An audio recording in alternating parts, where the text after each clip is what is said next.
Run like I don't got an estate. Yeah. Run it up. Yeah. You know what's sad? You know what's sad? I see similarities between my club and that other club. And that's what really pains me. After I think it was many years of growth as a Spurs fan, um, we basically come back down to the level of Arsenal right now. Welcome once again to the box score, folks. I want everyone to like, subscribe, hit the notification bell, box underscore score on IG, box score live on YouTube. And now today we've got a wide range of guests. We got Marley, his return. Everybody like Marley boy. He's been somewhat of a renaissance guy for us. We got Rohan Ford, Mr. Tottenham. Oh, how is that working out? We got Flick from Milan. True. And we have Ajay, Mr. Arsenal, once again. So we can get into Think of Things today. Now, a very important question, one that everybody's quite interested and intrigued by. Is it time for Arsenal to get rid of Mikel Arteta? And we can leave with you, Rohan. Boy, um, you know what's sad? You know what's sad? I see similarities between my club and that other club. And that's what really pains me. After I think was many years of growth as a Spurs fan, we basically come back down to the level of Arsenal right now. And I mean, that's to say that both Spurs and Arsenal have to accept that right now we are mid-table clubs. And I think chopping and changing the managers at this stage will not mean or get anything because the personnel aren't good enough. The recruitment over the years have not been good enough. And essentially what we are seeing right now and the position we're in is pretty much what we deserve. So if it's whether they should chop and change Arteta, I would say no. He hasn't done anything egregious, and he hasn't set up sides in any way that I think is bad or poor or whatever. So I don't think changing him makes a difference at this stage. Okay.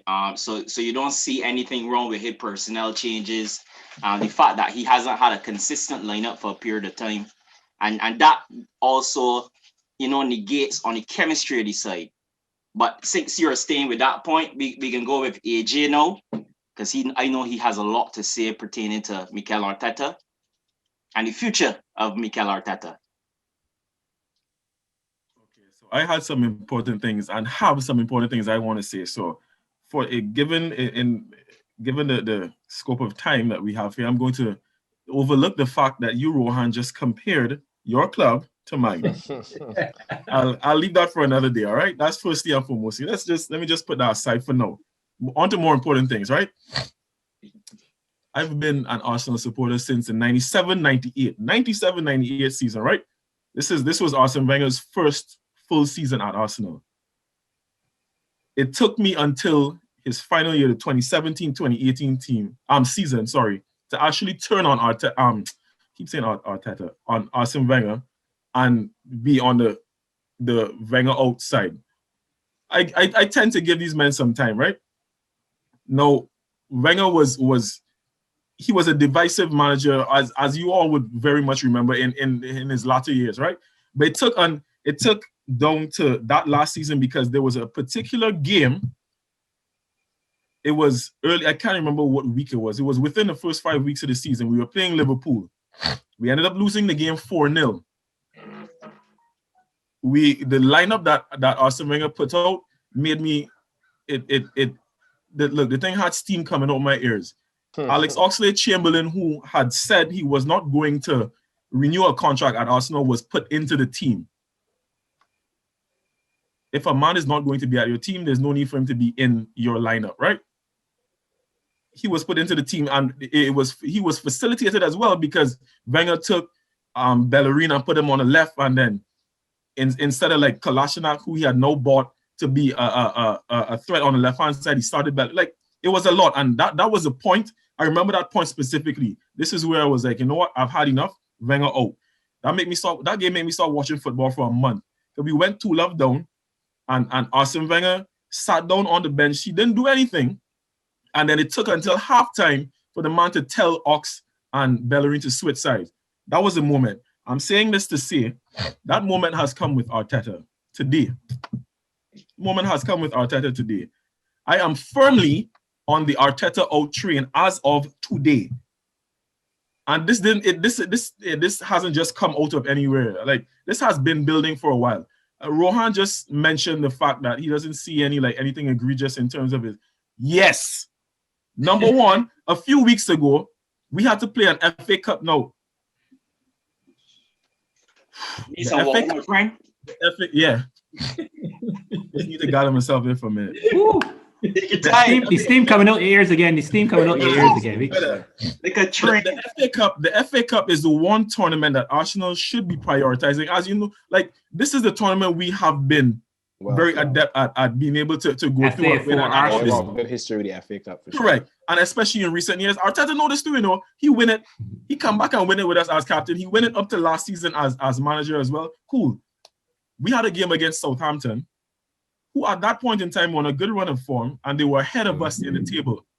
This man rotated the entire starting four. Put in Nketiah, Pepe, Willian, none of whom have been good for up to that point had been good for the entire season. He put them in a game and expected them to gel well enough to beat Southampton. We were terrible, and we deserved to lose a game, right? Even at that point, I was like, you know what? I still won't say Arteta out. I understand he was trying to rotate whatever, but I'd like to give these men time. You see today, I understand that this man wants to rotate for Benfica.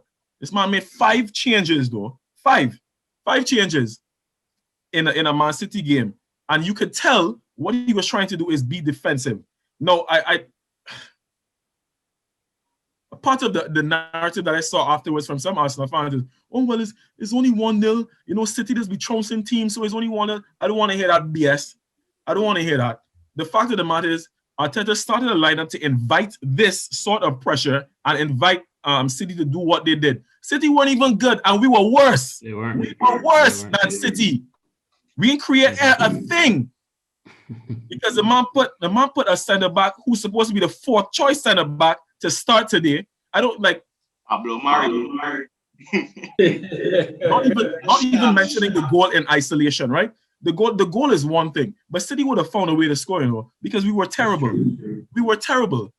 Pablo, you can't put Pablo Mari and Tierney both just back from injury. You can't put 2 of them in a defense like that, and then a midfield in front of them of men who only make negative passes and need to dawdle on the ball before they could figure out who to pass the ball backwards to. Listen, I don't want to hear anything more about Arteta, the team being average. Arteta continuously keeps putting us in positions where we do not. We just started to play well with Odegaard, ESR, Saka as that. Even if you want to rotate, you cannot make that many changes. I don't want to hear about these men supposed to do a job. I think Arteta is looking at these men playing every week and knows what they do. Listen, that many changes from the league game. That is too many changes, brother. Listen, Arteta is doing this to himself. I looked at the lineup. I don't have a coaching badge to my name. I don't have one. Never do a coaching course. And I sat in a group and I sent a voice out saying, this is a really bad lineup, you know. We're going to lose this game and we're going to be really bad. Next thing, a goal score in 2-2s. We can't even create nothing. Boom. Game done. We have nothing to show for it. AJ, I want to play devil advocate here a minute. Oh, no. Just this is my last sentence. I'm just about to wrap it up. There's no turning back for me right now. I am fully Arteta out. Wow. So with that, Jay, how high do you see Arsenal finishing at the end? I don't know, and I don't care. I sort of riding the wave right now. What happens. We're not going to be in Europe. I can tell you that. We're not going to finish in a European place. hopefully we could scrape a top 10 finish. But we're not winning the Europa League either. And obviously we have no FA Cup to fall back on. So I'm bracing for another season without Europe. And yeah, I know probably they'll bring back Arteta even before this man got. I didn't necessarily want him, but I was willing to give him a chance. Look, fire Arteta and bring me Ten Hag, do. I ain't caring about Arteta anymore. Graham. Wow. What are your thoughts, Graham? I mean, I know here's my thing. I I heard AJ, and I could almost agree with what he's saying, but I feel like in this day and age, I mean, sometimes you have to give the managers a bit more time. Like I said, like Arteta's, I would give him a little bit more time. The simple reason is because I don't know what managers available that will, come in and have an instant impact and change whatever. I think you should give him a little bit more because this is the thing, right? Even if they had gotten a favorable result today, I saw a stat that they would have been 3 points off Liverpool with a victory today, which is not, in the grand scheme of things, it's not a bad thing. Maybe today they weren't as good as they can be. Also, you have to consider the personnel available to them. The side is still looking for an identity. I think Arteta has the elements. He could bring them up. I believe so. But I mean, from a fan perspective, I can see you get tired, not seeing positive results. You can be like, man, geez, not Arteta, you ain't doing nothing. But I don't know if another manager coming in at this stage of the season will have a significant impact and be able to change them in a positive way. So I think it's quite interesting though, Flick. And from the standpoint, a couple of weeks ago, you guys came down heavily on Lampard. Crucified lamps. Crucified. Absolutely. Right, we did, but we did appreciate that there were two different round clubs. So in other words, you have Chelsea, which has a history of axing managers, the and expectations are higher. Right. So there's a difference. So does that make the results any less damning though? No, they don't make them less damning, but you still have to appreciate the context in which these managers are working. You have Arteta and you have Lampard. At the end of the day, Arteta they won a trophy last year, you know what I mean? So maybe a little. But then the manager keeps.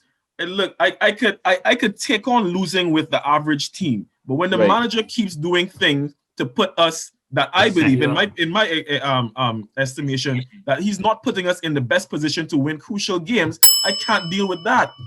If we had at least played with some sort of gumption and knew how we knew, like. Had a good enough team out today, and it was like, you know what, City are a better team, so they deserve to win. But we played a good game. We didn't play a good game, and it's because of the lineup he set. You can't make that many changes to a team, and he's done it in a knockout game. He done it today in a big game. I can't take on that anymore. I just at least want some sort of logic when it comes to lineup. Yeah, go ahead, Marty. I have a lot on it, to be honest. I genuinely on defense when it comes to Arteta, to be very fair. Like for me, it would be if I see him fired, I won't feel a way about it. If he continues, I still won't feel a way about it either. I think that he has had chunks of this season missing his better players. We look at his marquee signing in Partey. Aubameyang had little personal issues.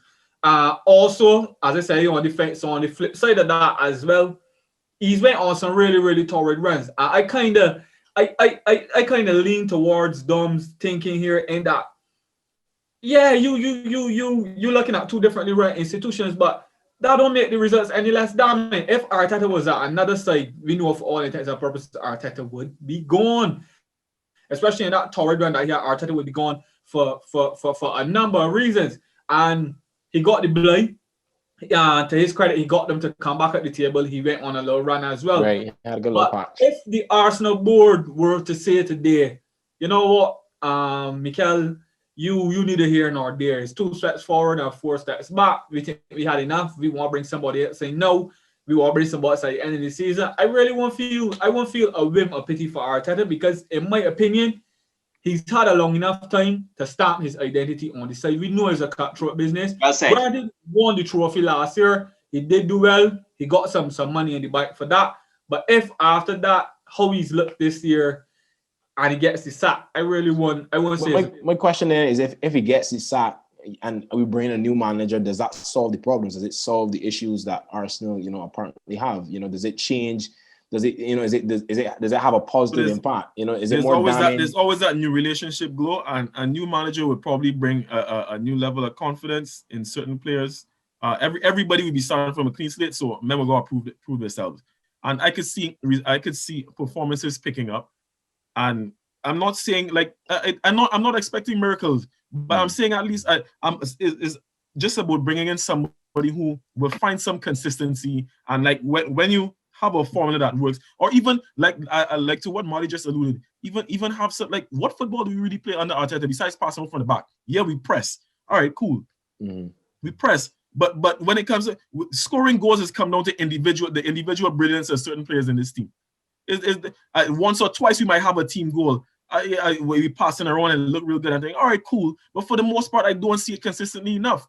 And there was a point in time where I was like, all right, you know what? We actually look a little better, a little more solid defensively. I don't blame him for the defense particularly, but it's just the fact that the man has no consistency with why did you have to go ultra defensive today? Why can we play all football? Like, why do you have to set a defensive lineup? He left a lot to be desired, and his squad changes and tactical changes have been questionable. Yeah, and even when he starts a good lineup, he would do something like bring in Willian. Could the best Arsenal side right now beat the City side though? I don't think so. And as you mentioned, City didn't even have a good game, but they didn't have to. They didn't even have to come out of like first gear, second gear. Like they were. This is not based on just this result alone in isolation, or this based on a period of results. So what AJ says is not just on City. He's talking about across the season. So anything else you want to unpack, Flick? Yeah. I got one more. My thing is too is you got to look at the players too. Have the players been performing?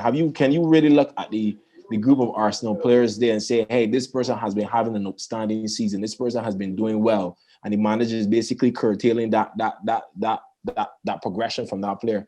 I can't say that you can look at Arsenal team and say, hey, you can pinpoint one particular individual that's doing exceptionally well. I mean, Saka has had a good season and he's been, contributing. But outside of Saka, you can't really identify a player that's been doing well. So I mean, that's the thing. Recently, I believe we have, like, that's why I mentioned that quartet of. He's only been here for a couple of games, but the quartet of Odegaard, ESR, Saka, and Aubameyang. Now, mind you, they have been playing well. They were linked. They were all, but also that with Dani Ceballos in midfield, because he's the one midfielder in our team who can actually carry the ball forward, and he makes sensible passes. He makes forward passes. So he's nifty enough. He's win free kicks. Like he does it all. But he didn't do that today. Why would you? My biggest issue was starting two defenders who just came off of injury, and then started a midfield with two players who just play negative football. Right. Yeah. Two changes. I have no problem. I have no problem with rotating Pepe. I have no problem with bringing back one of those defenders, but to bring back Tierney and Murray, like they've been out for a few weeks, that didn't make sense. It did not make sense. Where do you see Arsenal finishing, Rohan? Everybody else? Arsenal outside the top 6, 8th, 9th, 10th. In that region. Marty? I'd say highest 7th. Graham? The highest 8th, realistically. 8th So ultimately, everybody's here on the same page. Yeah. So he will survive a full season having finished in this position? Will he? If he makes the Europa League, I think he gets another season. But then obviously we gotta ask ourselves, what was the objective of Arsenal coming into this season? What were your realistic objectives? As I always say, like anytime you make the Europa League top 4 and make top 4. Well, top 4 was a realistic target. I would say top 4. Why not? In comparison to where they finished last year? At least make Europe. Okay, fair enough. At least top 6 for sure. You gotta shoot for top 4. Top 6 or win a trophy, win the FA Cup, and then get the automatic. Graham, at the beginning of the season, all of these clubs, all of the technical big 6 clubs are shooting for top 4. And if they fall short, you come 5th and 6th. That is the goal of all of those clubs from the start. But their goals, they're ambitious goals, and then they're realistic goals. Not only ambitious, monetarily, they have to be shooting for that. They can't be thinking like, oh, we can take a 7th or 8th this season and come back next time. As much as you may have that in mind, it's still got to be realistic too in terms of what are your real objectives. You know what I mean? As I said, based on That Arsenal's is the real objective. right, top six. Club, I wouldn't go so far to say Hold top on. 4. But Graham, top 4 would have been Manchester United, Manchester City, Liverpool, Spurs, Chelsea, Arsenal. They cannot be shooting for less than the top 4 because of the big money nature of these clubs. They can't. Here's one that I know you can't dispute that, right? And having won the FA Cup last season, our objective must have been again to try and repeat as FA Cup. Yeah, I could accept that. Good. That's for sure. And then that would at least get us into Europe. Right. Our elimination from that is, for me, squarely on Arteta's shoulders. 150%. Yeah, that was a poor thing starting again. Even the commentators was disgruntled. Yeah, it was a bit. Yeah, I remember. It wasn't. Southampton was above us in it. The man treated them like they were Nottingham Forest or something like that. I can go back to my point. I can go back to my point. I would not be so quick to throw out the man, and the reason is I know you want us to continue suffering. You want us to continue suffering. I know. I want more to stay at you too. I want Mourinho to stay at you too. So. Get back to that, guys. Get back to that, guys.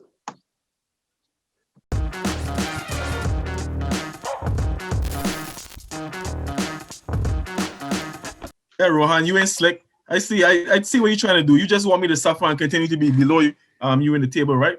You can't fool me with that here. I know it is. You want Arteta to stay? That's all right. That's what you're supposed to say, man. It's all right. I get it. But go ahead. Keep Jose. Yeah. You keep Arteta and keep Jose. We battle for the bottom of the barrel, man. So since we're in North London, right, there's been a lot of speculation about Gareth Bale, his future at Tottenham Hotspur, and obviously his ultimate future at Real Madrid. Was he a bit unfair at Tottenham so far, or is it a case of the manager just biding his time, waiting till he gets fit, trying to get his psychological set right before he could be entered into fixtures? What is it really about? And with this, we can start with you, AJ.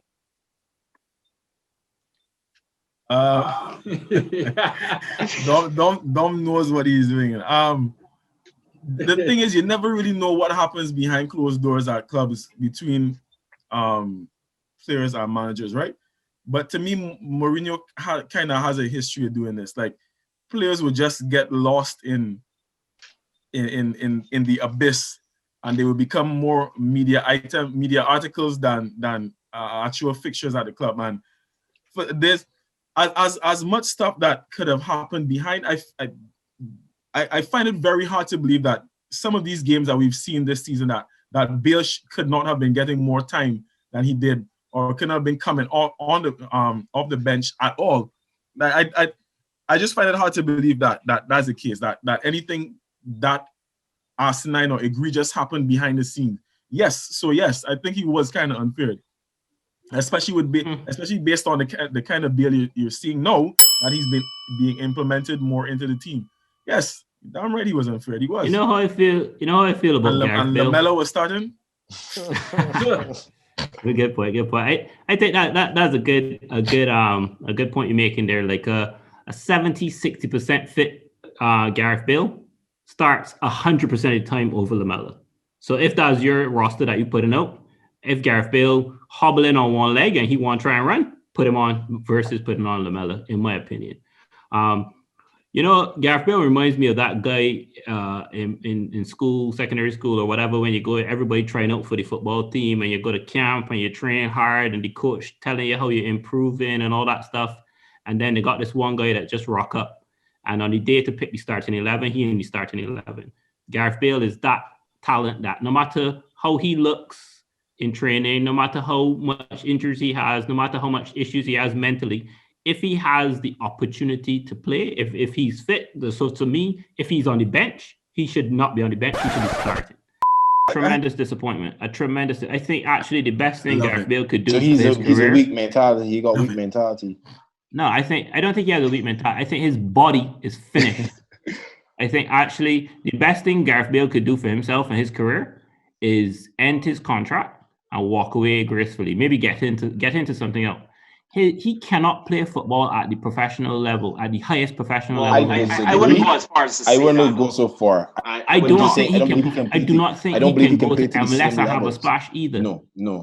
Come on, Rohan, seriously? Bro, Seriously, you're not Rohan? watching this man. He cannot run. No, listen. This is He still has touches. He still has the skill. He still has the mental, but his body is failing him. right. And that's generally my feelings about it. And I definitely think that we missed the trick this season in terms of utilizing Bale, because if we used him and he got injured, so what? Like that's what we brought him in for. We brought him in to risk it and to give him a chance to revitalize his career. So at the end of the day, not giving him the fair chance to do that by not starting him is to our detriment. And I could only judge him on the last 2 games he played, which he played 60 minutes in Europe and 45 minutes in this last game. He was our best player on the field. So, if we had access to that all season and we didn't risk it, that's our fault. Because So basically, your stance has changed on Gareth Bale and Rohan. But that's not I was glad here. someone mentioned it, I don't because want to know if it's somebody else Marley, talking. before you go so deep into it, I remember Rohan Ford making mention that this man should be playing MLS or in China. Or Now playing he's golf. completely changed. Stalking that MLS fire with Keel. Yeah. Stalking that MLS fire with Keel. Why What has changed your view? I had very little information to go on. They weren't sending me the training videos I requested, so I had very little info to go on. This guy. So my view has tremendously changed. My view has tremendously changed based on his last full 90 minutes of football over the last 2 games. He still can deliver some X factor For sure. that other players have not been able to do week in, week out. I really don't think that Rohan should be able to get away with this, No, Marley ain't gonna let that happen. Do me justice in this. Yeah, Marley ain't gonna let that happen. Listen to me, right? Rohan. Yes, sir. You have done an injustice to Gareth Bale, right? And you've allowed persons with all kind of iffy, baseless comments to come and pour all kind of fun at a man who, for long stretches in world football, you could have only called Cristiano Ronaldo, Lionel Messi, and that's Gareth Bale. You have the Neymars of this world, you have the Lewandowski. Now, they're not eyebrow raising comment, because I can go back through the stats and show you why too. The only problem that you can have with Gareth Bale is that Gareth Bale does not stay fit. A fit Gareth Bale, and he has shown it throughout the years, is a problem for defenses. Gareth Bale got Stardust on the books, and there's no way that Gareth Bale should be at Tottenham. And as I said previously, you're not managing Real Madrid, you're not managing Bayern Munich, fam. You're managing Tottenham, where the players in and around Gareth Bale is Eric Lamela, Dappy. Let me just say here, Dappy, Eric Lamela, Steven Bergwijn, Musa Sissoko, garbage players, and you got a man of that caliber sitting down on your bench. Are you playing these men? Are you getting beat? As I said before, if you are winning, I can still tell you you're doing garbage by benching the man. But you're winning, fam. You're struggling for goals. I hear some kind of crazy stat that Spurs score. I can't remember the amount of goals they scored, but the last couple of goals they scored probably was in the West Brom game when Son and Kane score again. Literally, fam, you got 2 men that score 95% of your goals and nobody else has a goal in them. And Gareth Bale sitting down on your bench. Let me just go back through this, man. A couple of things fast, right? Because I think people just need reminding. Keel, this is for you as well. You won't hear it in person, but Keel, this for you, right? If you look at this year, we're a man struggling to play football, right? 80 games, 7 goals, 7 goal involvements. There's a man should be in MLS. Jump to 18, 19, 42 games, 21 goal involvements.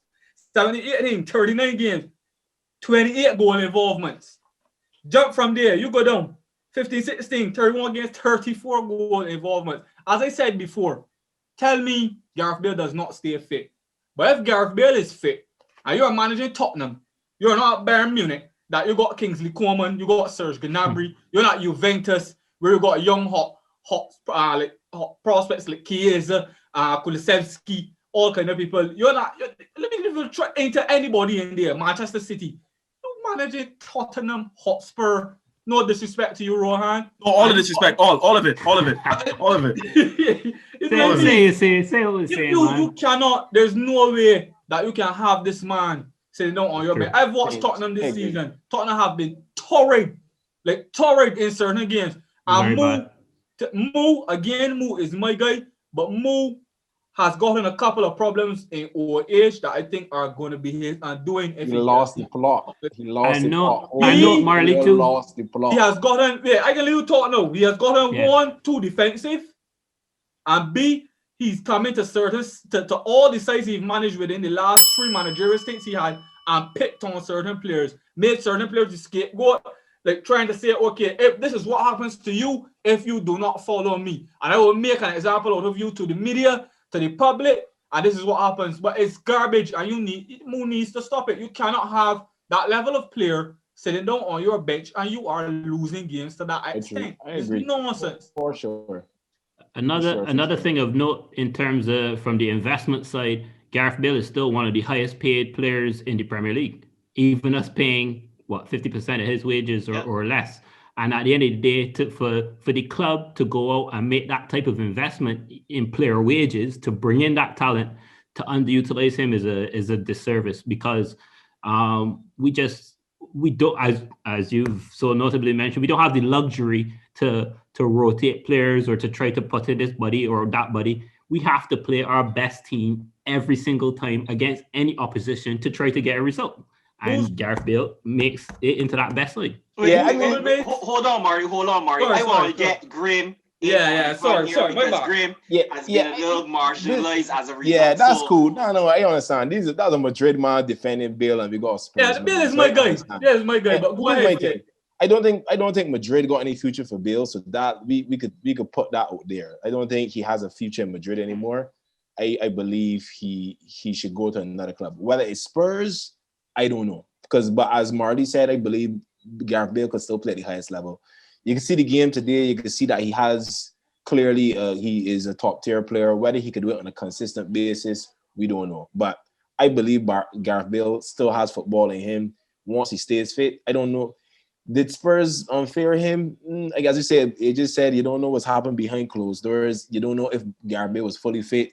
In his last season at Madrid, he wasn't really playing, coming into Tottenham at a high intensity Premier League. Was he up to the pace? We don't know.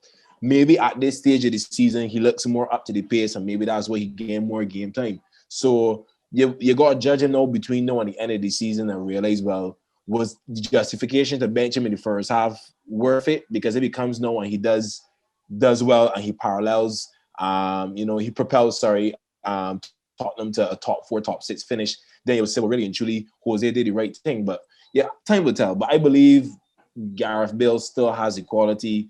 The shot today that hit the post, if that scored today, that could be another goal of the season. So this on the current trajectory of Gareth Bale, if he doesn't get the playing time necessary and the continuity at Spurs, where do you see him going? Because I believe that Tottenham will maintain a player with those high wages. He will have to take a pay cut, so to speak. Yeah, I think right? So. A pay cut. So these are factors towards Gareth Bale's future. Will he be able to go to Tottenham with the lack of playing time he's received so far? Where could you see him going to? I believe he could still play in the Premier League if it's a choice of his. I believe he could play in Italy. I believe he can play in the major leagues in the world. As you said, a very important thing is whether he can cut his wages. Who could afford him? If it is that he's willing to take a cut on the wages, I believe he can occupy any of the teams in the Premier League.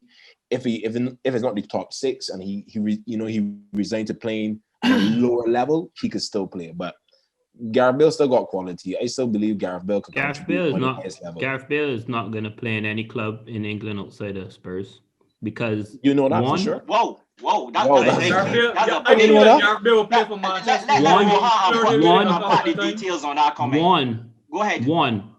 No other club will pay his wages. Man, you wouldn't? Why? Why would they do that?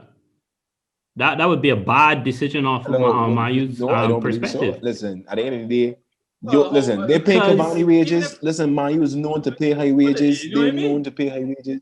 If Mayu wants Bale's available, Mayu pay his wages, Rohan. Yeah, they would. Yeah, They but would. okay, I believe Man U but will why pay would Bale Man if they United want Bale? Like, this is the thing.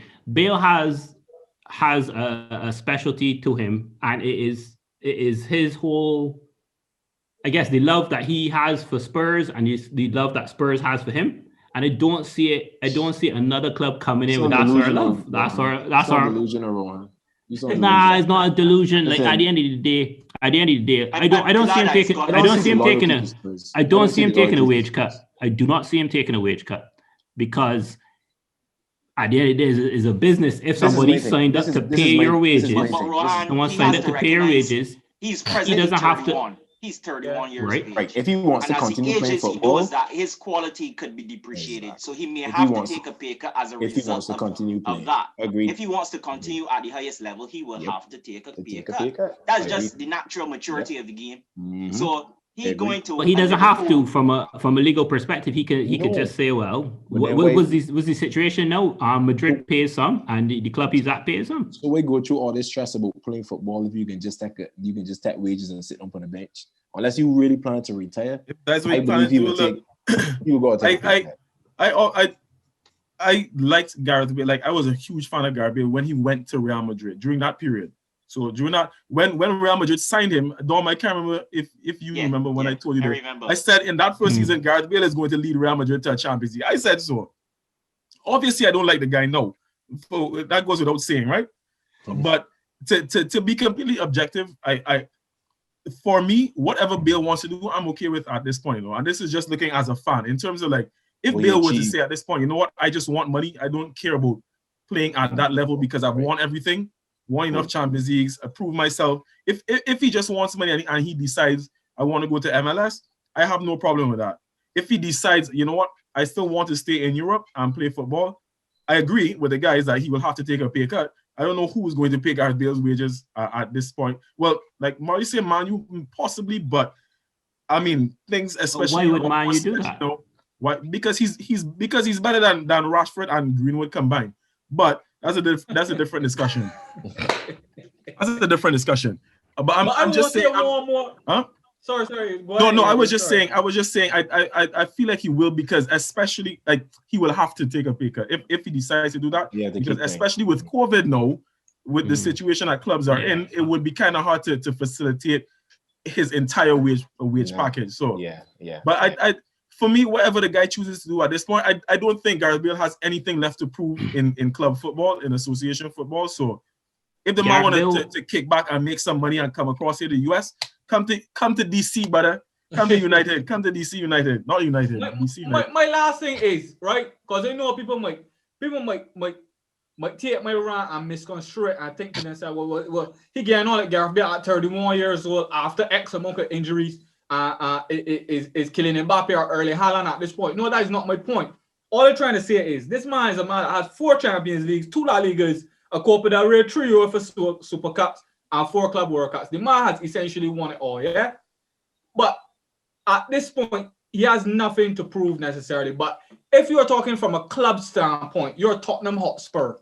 You are trying to get to the next level. Mauricio Pochettino was there for 5 years. Okay, you did what you did. You went to a Champions League final or whatever. You tell yourself, okay, Jose Mourinho, I looking to build it all over again and give this man what he needs, the star quality, in order to push us to the next level.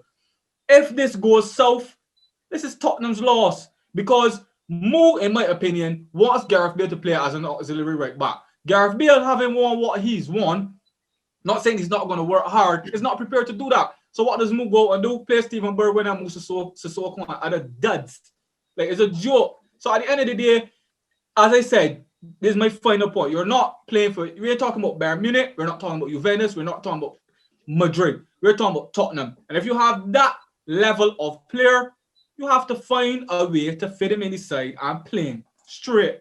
But I actually have a quick question for you regarding that, right? So is there, and this is a genuine question, I'm not trying to insinuate anything. Sorry, Dom, it's just a quick question though. So is there no possible situation where if Zidane leaves that Bale could actually stay at Real Madrid?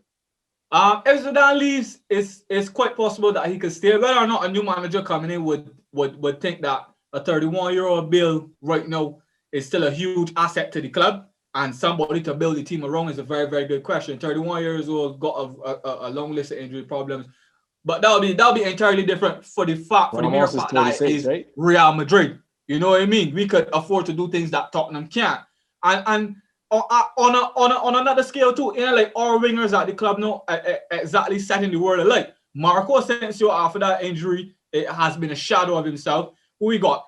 Lucas Vazquez, Vinny underperforming for a variety of different reasons. That's an argument for another time with me there, but you know what I mean? So it's quite plausible that another manager might or might not come in and see the value in a 31-year-old Gareth Bale. But I mean, he still has a lot to offer. PSG have shown a penchant for buying world stars. Do you see Gareth Bale potentially to PSG, considering Mbappe might not sign a contract because they've offered him a 4-year contract? He's negated to signing it at this present point with a view to going to Real Madrid in the future. Back to Madrid. Is PSG an option? Anybody that is available is an option for PSG. Exactly. Exactly. I agree with that. I agree with that. I agree with that. I agree with that. Because Di Maria is going down. Di Maria is going down. Mbappe potential. They can pay the wages. Hold on. Go ahead, Rohan. Have y'all watched Mauricio Pochettino's style of play? Have you watched PSG signing players and don't care who the manager is? Thank you. I get you, but Pochettino is just a part of this thing, buddy. But let me just say that if you want to think that what Mourinho asking Bale to do is impossible, what Pochettino would ask of Bale would be totally impossible. He has Neymar, but he has Neymar, and Neymar does as he wants. I don't believe so. Neymar does as he wants, and plus, correct me if I'm wrong, PSG has a director of football. Yeah, Leonardo. Not true? Yeah, that's correct. And Leonardo. So at that point, that is why Tuchel and the PSG hierarchy became at odds as well. Yeah, because when certain players available and that hierarchy wants you, the manager could say spit. He's coming. He's coming, buddy. Coming. So make it towards 24. Again, I can go back to this. Brian Bale works only at Spurs. He is not going to another big club. You saying Brian Bale revert to type of no Rohan by himself is not Bale. Yes, he is a brand. Bale is a brand. Bale is a brand, but I'm saying it doesn't work in PSG. No, little young.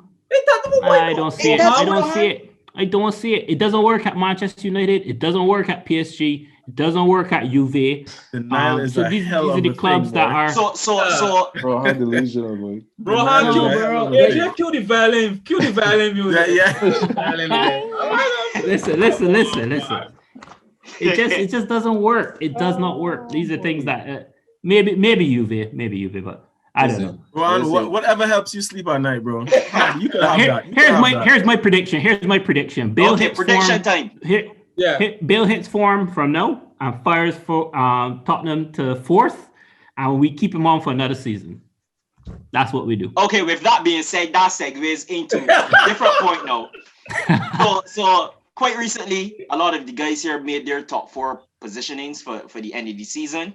Everybody said that Tottenham and Liverpool would finish in the top 4. Has anything changed pertaining to that? Do you have any ill feelings towards your previous predictions?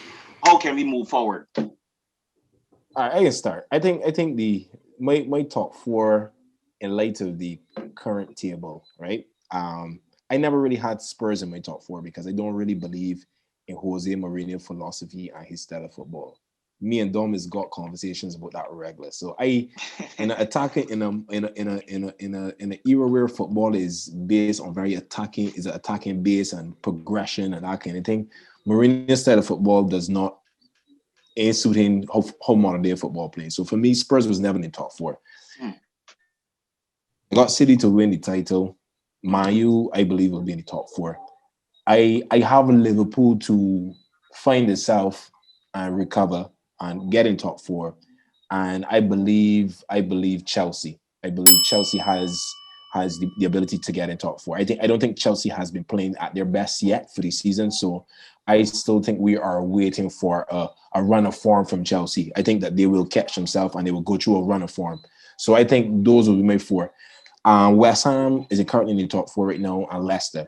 for some reason, I guess because of history and how football is set up, I don't have faith in them to see it to the end. If they do, kudos to them. I would be surprised, but I expect Leicester and West Ham to some way fall down, because especially Leicester, given that they're playing Europa as well, and I think that will be telling for them in terms of the quality and squad in that. You know what I mean? So they may fall down in a way, say having to play midweek games, and the Premier League is already intense, is already demanding. So I think that will be a factor for Leicester. West Ham, my question would be whether they have the quality to sustain it over the season. So for me, my top four is City, Man U, Liverpool, Chelsea, as it stands of today's date. That's my top. That new manager syndrome at Chelsea. Yeah. And I think you're digging in on that. Yeah, I think so. And since he's started managing the club, they have looked better. They have better results. So I see Rohan itching to get piece into grimacing. That's the main thing. That's okay. So, you don't have to Rohan, your top four, has it been altered, or you feel as though there's a new team in town? It's been altered. I think Liverpool are very unfortunate with injuries, with their situation, and on top of the injuries with the front three being a bit underwhelming. So it's like a perfect storm for Liverpool that I think might be too much to overcome. So I've taken them out of my top four. Whoa. I think Spurs have not. We haven't started to play football yet, so it's kind of painful. And they ain't gonna start either. So this is where it differs. I really think that you get rebound. It is. I double it down. It's do or die. The die is especially for Mourinho's career. Is do or die, and there's gonna be a reckoning. Come the end of the season, and I feel that Spurs is gonna be fourth. This death, buddy. I can tell you already. Man says a reckoning. we in the middle of the horror right now. But I think at the end of the season, when the dust is settled, it'll be City, United, Leicester, and Spurs. For my top four, I think West Ham will occupying the fourth spot. They have an incredibly tough run of games coming up. Spurs. Throwing some names out there: Leeds, Man City, Manchester United, Arsenal, Wolves, Leicester City. Are all in a row. And so the first of those fixtures were actually against Spurs. Yeah, the first one was Spurs. They did well. Won. Just wanted to make mention of that. Credit to Jesse Lingard and his stupid dance. But I think at the end of the season, I can back my side. Spurs come fourth. All right, kudos to you. We know that's tainted with bias for sure. AJ, your top four, has it been changed? Yeah, because I did think that Liverpool would catch themselves and would finish in the top four. I'm taking them out because I don't believe that even if they were to recover from this pathetic run that they're on, that they still would have enough mettle to take out the teams ahead of them. So Liverpool are out. And I didn't say it, but I alluded to the fact that I believe that our little sisters could possibly finish in the top four as well. Right? I'm going to take them out as well at this point. I feel like at this point, everyone has City to win the league, right? I believe United are going to stay in the top four. As much as that pains me as well, United have just been finding ways to get it done. Even when they look subpar, they're still getting some results, and I don't see anyone passing them at this point. Like I said, could be the Bruno Fernandes effect or whatever. I think on the day they just get the job done, I'm gonna keep them in the top four because I had them initially. Yeah, I think Leicester City are going to stay in the top four as well. I honestly believe it because looking at their run of games, barring like Arsenal, who's supposed to be a big game, and then I think they have City as well. They have like some of the bottom clubs. They have Brighton and Hove Albion, Sheffield United. I think well, they have West Brom, but they're playing West Europa. Brom. How do you think that factors into their Oh boy, they get knocked out. It only take one game for you to get knocked out. I think BR is doing a good enough job with the team, and when they're coming up against teams in games that they're supposed to win, they seem to be winning them. To be quite fair, look at today. Grealish was out for Villa. beat Villa, and comprehensively too. So I think they're going to stay in. West Ham are the team I think are going to drop out. And honestly, I hate this year, you know. It pains me to say, but I really feel Chelsea are going to take the fourth spot. The new manager effect, that new relationship glow, I think is going to carry till the end of the season. In terms of the personnel, as much as I did not like their defensive signings at the beginning of the season, they have been getting by since Tuchel took over. And they actually look like they know what they're about a little bit. And I think he can keep that up with the quality they have in the team. They aren't perfect, but at this point, they're only pushing for a top four, not a league. So I feel like at the end of the day, they're the ones that are going to take that fourth spot, because I don't know when Liverpool are going to snap out of it. I have no faith in Everton, no Aston Villa. And then the two North London clubs, absolute no. So City, and then United, Leicester, second and third, however that'll finish, and then Chelsea to take fourth. Marley? I can name this episode "No Faith in North London." I got faith. I still got faith. Yeah, you're delusional. You know that. He's a Right now, I helpless will go romance. City won, obviously. I think United finishes second. They don't always look the best, but they find a way to get it done. However belated. I actually think Leicester stays, to be honest. I agree with AJ. I know Flick got genuine concerns about Europe, but it only takes a couple of games to get knocked out. And Rodgers has shown that even without Jamie Vardy, even without their talisman, he can win games. Rodgers is a good coach. For sure. A bit underrated in my opinion. He's touchy. He's a bit odd in certain areas, but he's a good coach nonetheless. I think Leicester gets it done. So that's City, United, Leicester. I think Chelsea has a couple of interesting fixtures coming up. I think Klopp finds a way. Yeah. I know everybody expect Chelsea, but I think Klopp finds a way. Well, Klopp in my talk. I took out Leicester. I got Klopp to find a way too. I honestly believe so. I think the quality in the squad, they got champions in the squad, so I think they're going to find their way. They all on the injury table. They all on the injury table. Europe. Say that again. You don't think they'll place all their eggs in the basket of Europe? I mean, they're still in the Champions League. Yeah, but that's a very tough. That's a very, very, very risk. That's a high risk to take, because at the end of the day, you could gamble on one thing, or you could try to even out and try to half bet here, because Champions League is very luck and chance. We know this. We've been all in the competition at some point in time.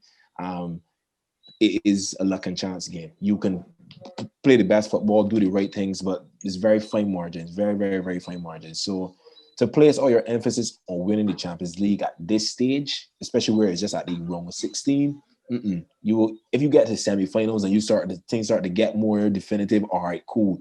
You could set up your teams and rotate your squad accordingly. But no, you got to challenge on all fronts until you get further down in the season and things get more defined. And you say, okay, cool, I could see how they say it's set up. But to basically prioritize the Champions League over the league right now, I think would be an unwise decision for Liverpool. They're not very far off in terms of the top four. And as y'all mentioned, these teams above them have a tough run of fixtures. So, people could drop points. They could find their feet. So I'm not ruling out Liverpool as yet, because they're the defending champions. They have a quality squad despite it being depleted by injuries. I feel Klopp finds a way. I agree with Marty. I feel Klopp finds a way to get top four. Yeah, 5 points only separate them from fourth place Chelsea. So we'll have a very interesting run into the end of the season. Fourth place West Ham. Don't do that. West Ham in fourth. West Ham in fourth. Yeah, fourth place West Ham United. It can't be unjust to the Hammers. Biggest team in London at the moment. Hey, Rohan can't do that. I don't think you have license to mention the biggest team in any city right now. I don't mind that. Yeah, we can get into that after the break. We can get into that after the break. We can get into that after the break. I don't mind that. I don't mind that.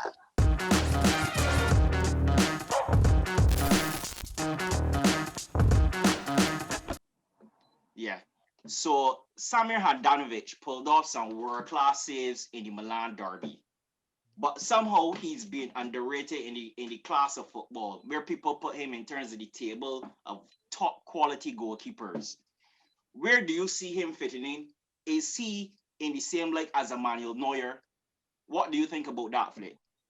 Honestly, I think Handanovic is very, very underrated. And as a Milan fan, it pains me to really give him that support. Like, if you check, even if you look at his penalty saving record, he has one of the highest penalty saving records in football. Europe. Exactly. And I don't, for some reason, I don't know if it's because the Italian league is not as popular, it's not as televised in terms of on a broader scale for viewership. People really overlook the Italian league in terms of the quality available in Italian league. But Handanovic, for me, you can argue top 10 for sure. You can even put an argument for top 5. If you look at his record, and he's been doing it on a consistent basis, it's been, even when Inter was pissy, and Handanovic was one of the best players in the squad. So I believe he's definitely underrated for sure. For sure. Don't even talk no more. Don't even talk no more. I don't want to hear that anymore out of you more.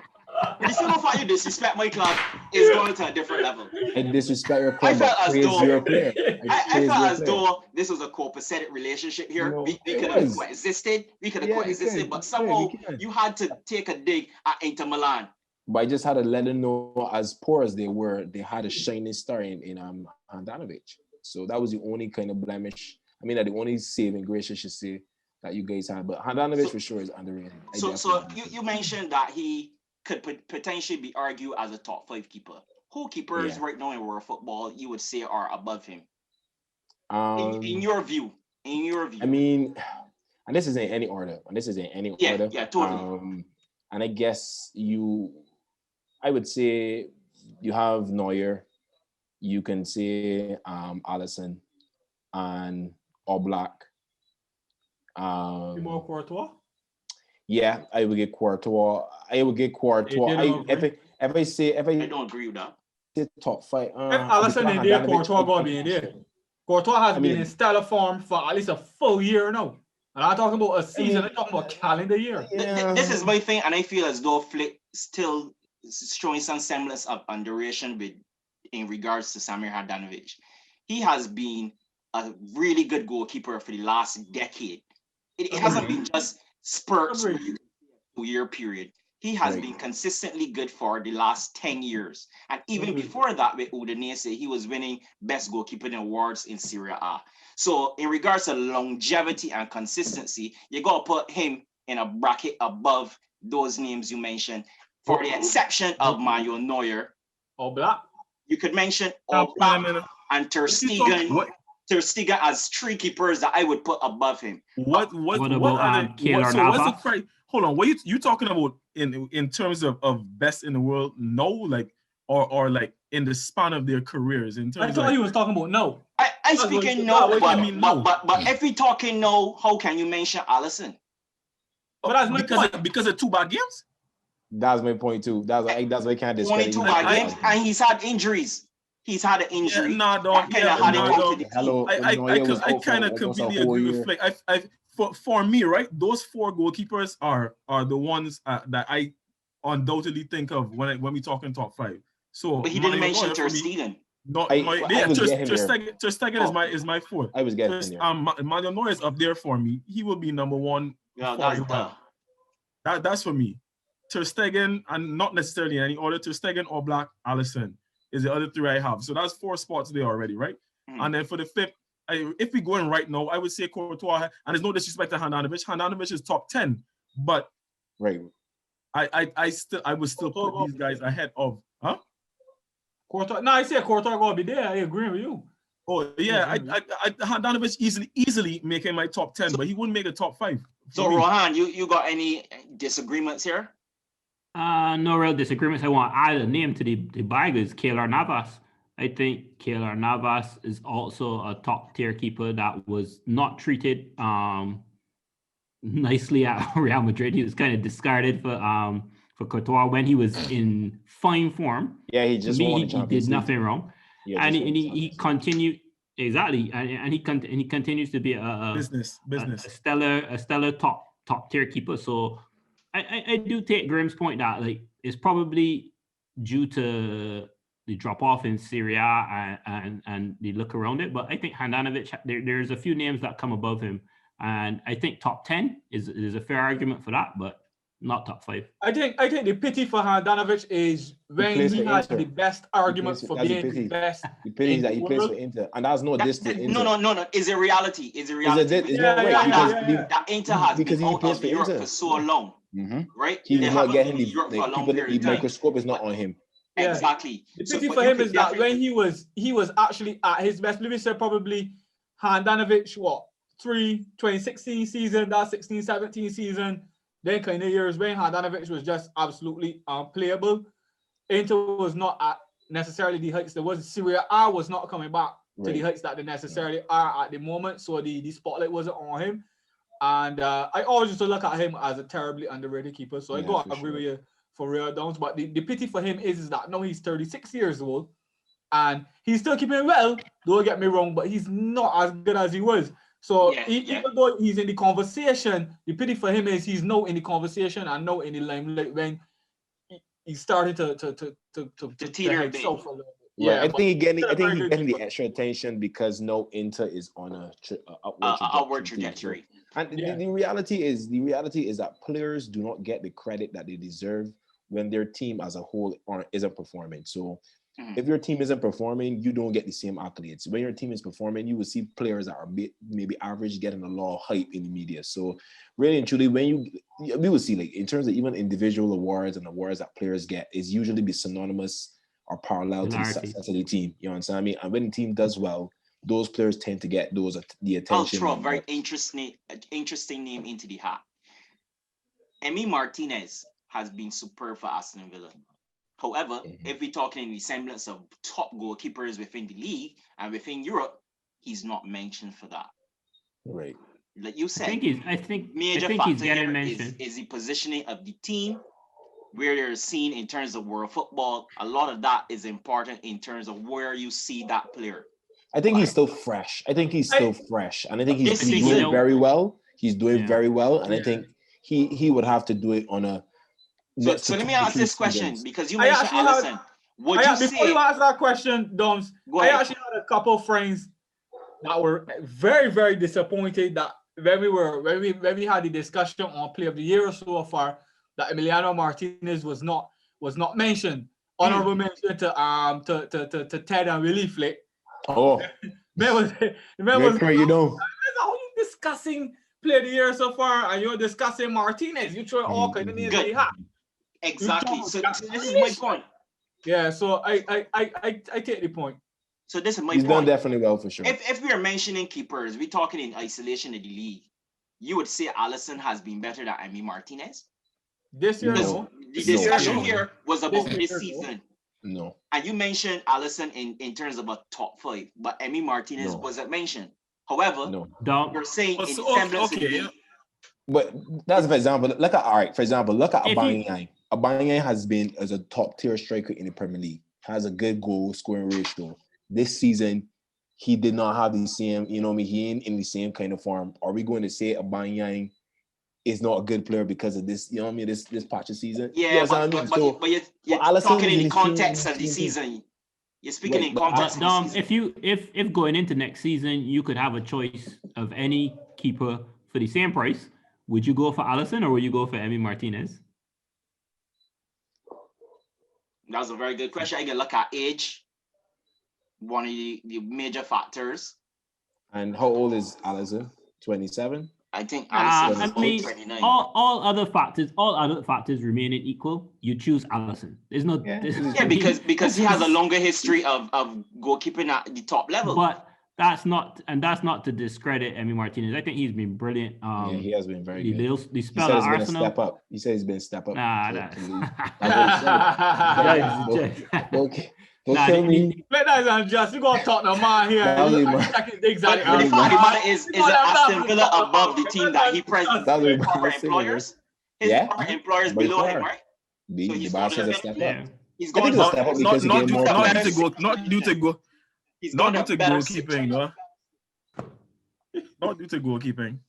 Yeah. I think he obviously get more playing time with Villa. I do so. think also that there's a little difficulty you run into when this comparing players between clubs. There are different pressures at different clubs For sure. at different Yeah, levels, and definitely. the goalkeepers we called have proven it on a higher level consistently They can deal with the pressure. when asked upon. Right. Can Emi Martinez replicate some of his success, say in a Champions League final? I don't know. We will have to wait and see.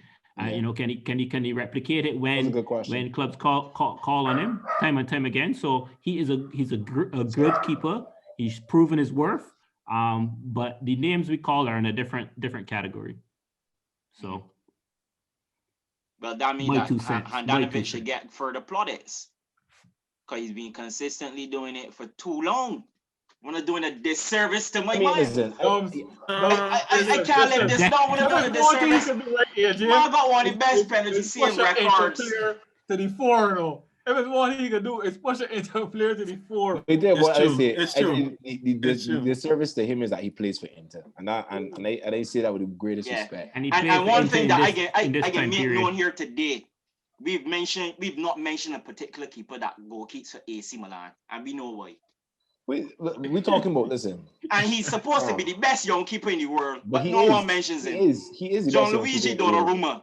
But he is the best young keeper in the world. He's 21. He has over 200 appearances for AC Milan. Wow. Name a And better He Donnarumma got mentions keeping him. it. He got name, keeping it. name a better keeper at 21 than Donnarumma. And Mino I Raiola will. right now is I looking will. for him to sign on a release clause in his deal because they do not believe AC Milan could take him to the heights he needs It's to not go. they don't believe. It's just Raiola. He's just a money mongrel. Though. No. He will has sign. his players' sign. interests at heart. He That's a really does. reality. I don't believe he always does. To be fair, let's be honest. So let me ask you this: you don't feel like Donnarumma could go a step up from AC Milan? I believe he could. I mean, at the end of the day, AC Milan is not at the highest So level. having an affordable release clause will not afford him the opportunity No, for but my a thing bigger about club it, to come in. I don't think he needs to go. I think at the point of his career, there's no rush for him to leave, because the thing about it is that he's in a comfortable place. He's home. His team is on the cusp of qualifying for Champions League the first time in how much ever years. You have the opportunity to be the face of AC Milan going into this new era. I don't think are you going to risk that to go to another country, different culture, a different system altogether? That could basically demoralize and derail his career. So for me, for him to leave now would not be a wise decision. If in 2 to 3 years, if in 2 to 3 years we are still struggling to really be a dominant force, then fine. But no, I don't see any rush, because at the end of the day, Would he be the face though, and y'all moving like the WWE and just bringing all sort of men out of retirement to come and play? Zukic. No, I think he will. No, I think he will be the face. You know, bring back Zlatan. The whole Zlatan is not about 62 or something like that. 78 actually. He's 78. Right. And then you talking about Donnarumma would be the face. No, he would be the Zlatan. face. No, the reason why I would say he's the face is because Maldini, the back staff has a lot of faith in the young Italians, right? And at the end of the day, Maldini will have an influence over Donnarumma, and almost emulating the career he had at Milan. When Maldini first came to Milan, he was struggling. He did not have a lot of success either in terms of his early years. And at the end of the day, he stayed there, and he ended up being one of the most successful defenders of all time. So I'm saying Donnarumma has the opportunity to do such. If he believes in Italy and he believes in the quality of the Italian league, he has the opportunity to stay there. We have given him an opportunity from age 16 to 21 to get this amount of experience. We're almost on the cusp of qualifying for Champions League and going to the next level. And hopefully when we get there, we can maintain and build on that.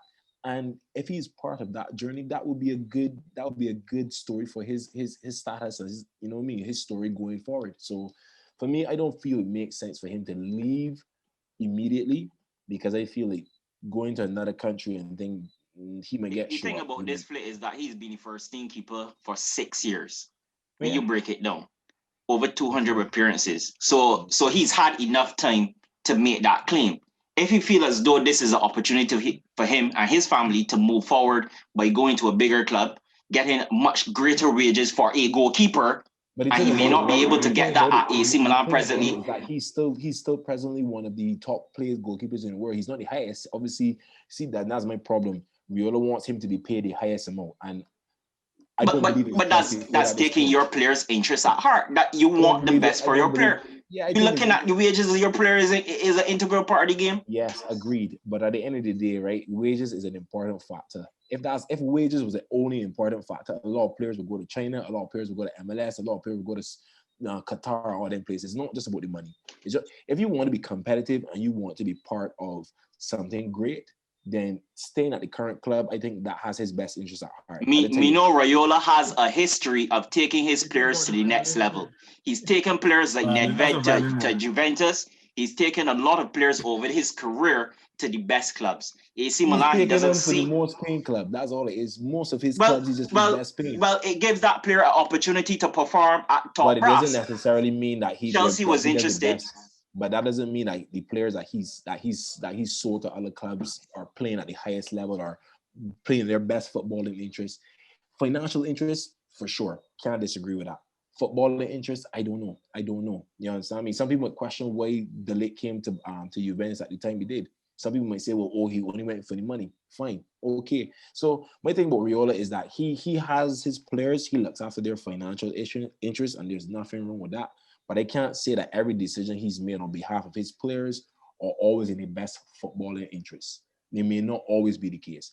But for me, Donnarumma should stay for he should make his assessment in another 2 years as to whether AC Milan is a team for him. I think that time has come. Given the fact, it's like you waiting so long to qualify for Champions League, and you only cast a qualifying for Champions League, and you can left them high and dry. Nah, I don't see it. 2 years is a long time though, Flick. 2 years. But he's young. But he's young. That's my point. My point. But he's been the keeper for 6 years, Rohan. 6 years. He can be the keeper for 2 years. He's young. But we see keepers going on and keeping all till 40. Exactly. So at the end of the day, him at 21 doesn't have to rush to make a decision. The only reason he needs to make a decision is if he feels either uncomfortable at Milan or that Milan. And there was that rumor a couple years ago about that as well. Let me ask you a question, dog. You don't think it's a bigger risk for him? There's no gossip column. You don't think it's a bigger risk for him to go to another club in another league and potentially not have the same success and derail his status as a top keeper, or he can stay at Milan, he can build, and then from there in another 2 to 3 years he could move on, because he would take a tremendous risk in going to another club, and possibly end up like Kepa, getting the spend for the most money and then we'll get resigned to the bench. Come on, you don't want that. So for me, you can play it safe. You can get attractive wages at Milan. You see, that's my problem with what you're saying. You're playing it safe. I think in life, in general, you take risks. You take risks. Calculated risks, buddy. And that would be one. Calculated. No, look at teams right now. Manuel Neuer is going up there in age.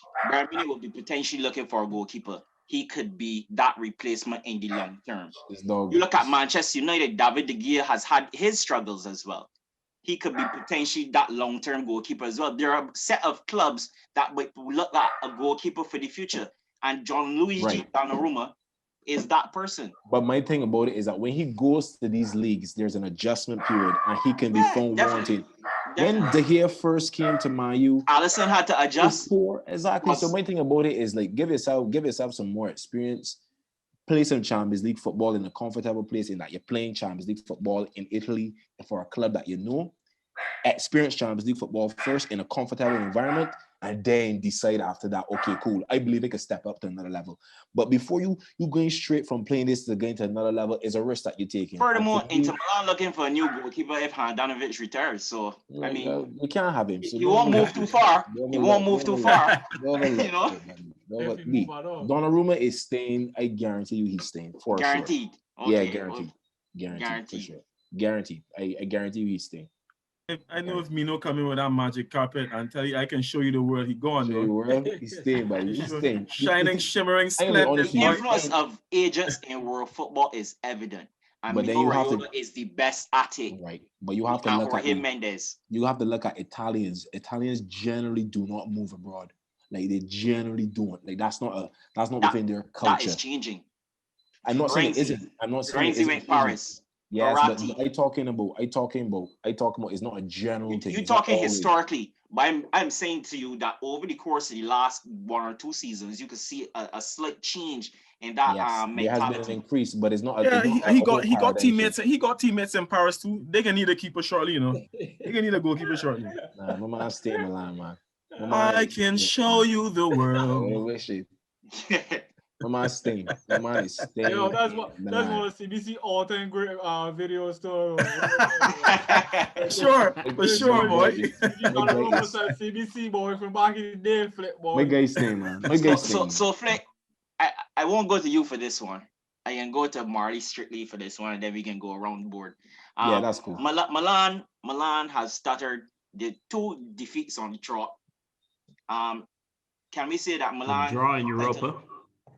draw in Europa to all, which they now have to focus on regaining the tie? Will Milan a serious challenge to Inter Milan? This is at me. Yeah. I think right now I really don't want to go off a knee-jerk reaction. Obviously they lost to Milan today and lost heavily as well. They were thoroughly outplayed. I think To the real Milan. Continue. I think personally the manager got it wrong. I think Pioli got it wrong. Leo on the bench for me. Let's see that, yeah. I know Flick. I know Flick thinks that the tactical adjustment might have been worth it. I am the type that I think sometimes the best form of defense is attack. I think Leo should have played. I think if you can get, especially with a manager like Conte, if you could get certain mind games going with him, like we know he likes to sit down in our block. We know he's a system bully. He likes his sides to set up in a certain way. But if you could get somebody that kind of offset the rhythm of that defensive shape and so on, you could get somebody that really swings the game in your favor. I think Leo's that type of unpredictable attacker that could avoid challenges, get past a man, do something different today, which you really lack. But yeah, I don't want to give a knee-jerk reaction based on them losing today. I think Milan makes top 4 overall. To be very honest, I think Milan makes top 4. I don't think they run out of steam altogether, even though over the past few weeks there's been a couple of damaging defeats. You got the 3-0 to Atalanta, and then we talk about the 3-0 to Inter Milan. 3-0 to Inter Milan. The 2-0 to Spezia though. My word. That was damning. So yeah, they're on a slide, but I think they catch themselves in the end. They've proven over the season that they're more than individuals, and I think they get it right overall. And I think so. Let me bring some perspective. Right, 6 points separate second place from 6th place Lazio, and Juventus from 5th place Lazio. Juventus have 2 games in hand. Yeah. Napoli have a game in hand, and they're sitting on 42 and 40 points respectively. Right? So the table is really close in that regard. Correct. There's a lot to play for here. AC Milan, obviously the objective at the start of the season would have been finishing in top 4, but no, that could have potentially changed as the season has gone in their way. They've rode a lot of luck, and they see themselves doing particularly well. Yeah, they've rode luck. Yeah, for sure. I would like that. Yeah, that's for sure. AC Milan. Go ahead. Sorry, go ahead. AC Milan had an incredible run of form in the 2020 era. I think it was something like 30 wins. Since lockdown, they didn't lose a game. They didn't lose any games. It was actually, a parallel could be made to Lazio. I think Lazio prior to the lockdown was on a good run of form. After lockdown, drop off. And I think this is the come down off that high for Milan. I think that they basically, the side always had some. Yeah, I think they've plateaued. I think the side always had some deficiencies, and they were just punching above their weight. Players like Zlatan, they brought in Mandzukic. They will give you what they will give you. They're incredible leaders, and they bring a lot of value to the side. But inevitably, they will burn out, and you will start to see some failings. When I watched the Inter Milan game today,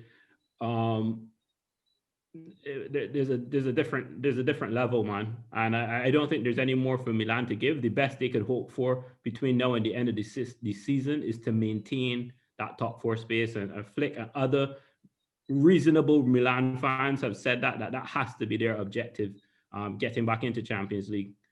Is there an argument that Milan is better without Zlatan? I think there is. I mean, I had this conversation. I had this conversation with the same a couple of weeks ago. Another a friend of mine that Flick knows as well, guys, and he was telling me that he thinks that the way Milan plays when Zlatan is not available with the youngsters interchanging, A lot more fluidity. Yeah, it's a little more fluidity. It's much more fluidity. It's much nippier. It's a better attacking outfit and a better unit overall. When Zlatan comes back, Zlatan tends to not do as much running. The press is completely gone. Forward. Press is completely gone when Zlatan comes back, and he's more the poacher that sits and wait for one of the youngsters to create something and snap it up inside the 6-yard box. But he's not doing much to create for the side. Other than that, is Flick as a Milan? I will pose that question to you. Is there an argument in your eye that Milan is a better sum of its parts? I think all right. To argue, to say that we play more progressive football when Zlat is not on the pitch, I agree with that. Because as you said, he's not as mobile.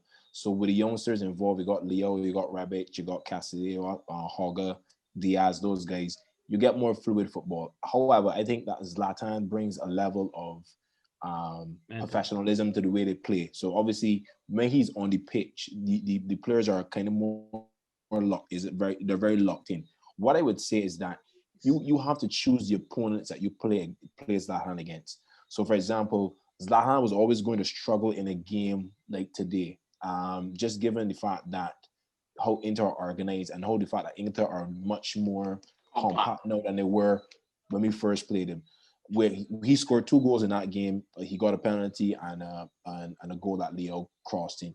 In a game like this here, you need more movement off the ball. You need more runs. You need more combination plays. So you wasn't really getting that from Zlat today. So like for me, if you want to play a particular style of football, you can't have Zlat. But you also have to realize that Zlat is an asset against certain teams and against certain styles of football. So it's to find that balance between. But therein lies the problem, because with a man with the size ego of Zlatan Ibrahimovic, you can't tell him that you're playing him in certain games and he's playing in other games. Well, that's your job as a coach. As a coach, you just have manage to make egos. Decisions. You just got to manage Zlatan's ego, the biggest ego in world football. Well, listen, they're not benching Zlatan Ibrahimovic and telling him. They're not benching him. AJ, he's not accepting it. AJ, you can't bench Zlatan. What are your thoughts? On what? On Benching Zlatan. Zlat or on Zlat? Yeah. Well, first of all, I feel Milan coming third in league. I don't need to talk about that too much. Juve into top 2, whatever order you like. Whatever. No. You do not have the authority to say that, because you said on the first program, Juventus will win the league. 100%. Yes, and I still maintain until it's That's mathematically all I want. impossible. I want some consistency out of you, sir. Until it's mathematically, but energy. I'm just saying. I'm pretty sure at this point you're probably saying Inter, so I'm saying that's like minor. I'm not debating that at this point. To get to the Zlat thing, yeah. I just made mention of the fact that y'all brought Zlat out of the crypt to play him. When you're talking about Donnarumma being the face, and like WWE, you brought back a man who has no right being there. Mind you, he had a really good spell. And he's going to score goals because he's Zlat. But I kind of agree with the fact that I don't even need to watch AC Milan every single week to know that obviously the team would play better without Zlat. When you have those sorts of players in the team usually does. If you have a cohesive unit, they usually do better without that one individual. If y'all are going to bench Zlat, of course it's not going to happen. So you're in a pickle. They're not going to bench Zlat, and Zlat is not going to take kindly to being benched. Well, that's the hard decision they're going to make. He's doing it. But Zlat, he's not doing it. Like, he only doesn't have the kind of cachet to bench Zlat. I would say, right, I don't believe at any point of the season that there was a reason to bench Zlat. So while I agree with you that it may be a difficult decision for the coach to make in relation to benching Zach, I don't think it was a situation. I don't think Milan has been in a situation where it's like, yeah, though. No, that's fine. I'm strictly talking Because about he's going a forward. prime I'm talking goal about scoring going form forward. too. I'm talking Right. about going forward. He Yeah. has more I think goals honestly, than games. Yeah, I think going forward, personally, I think he's always had a realistic approach to his time at the top, and they've never had a candid conversation with the coach. So I believe when there is a slip, for example, and I will give you an example, when he was not scoring the penalties, Mr. Egotistical Zlatan Ibrahimovic said to the coach, "Hey, take me off of penalty duties, put Cassie." So for me, it shows a level of humility, and he's almost ready to accept that. Listen, if I'm not at that level, I can come off, because I feel like you're proving our point, but Zlat had to go to Pioli and say, "Look, take me off." tell Pioli him. didn't go. Pioli didn't tell Zlat, "Look, you had done." a coach. The coach. Zlat had to go and say, okay, well, you know how he's talking. He take God off of penalties. That's what was reported. I don't know who initiated the conversation, but the conversation was had. Flick, search between deep within your heart. You know it to be true. You know it to be true. You know that's what happened. And it was decided. You know that's what happened. Take off the Milan hat. But I feel the thing about it is he's less egotistical now than he has been in his prime years, obviously because of his age. And even when he signed on the contract, he was like, "Look, let's just no, seriously," because when he was signing the contract, he said, "Look, I'm going to sign for 1 year instead of 2." He said, "Listen, I can see how we feel at the end of the year, and if we're still in good shape, I can sign on." So I think Zlatan, as much as he's an ego, he's a big personality, he still accepts reality. And I don't think he would be totally against a bench rule if it's warranted. That's my view. That's personally my view. That's how I see it. Okay. Dom, don't agree. That was an incredible segment, guys. We can start here with Flick making that point, or lack of a point, for a better word, right? Whatever. I want everybody to like, subscribe, and sure. hit the notification bell. Box score. It was a pleasure to have you guys once again. AJ, we can do this constantly. Flick, Milan, dumb. Yeah, we can go. You go.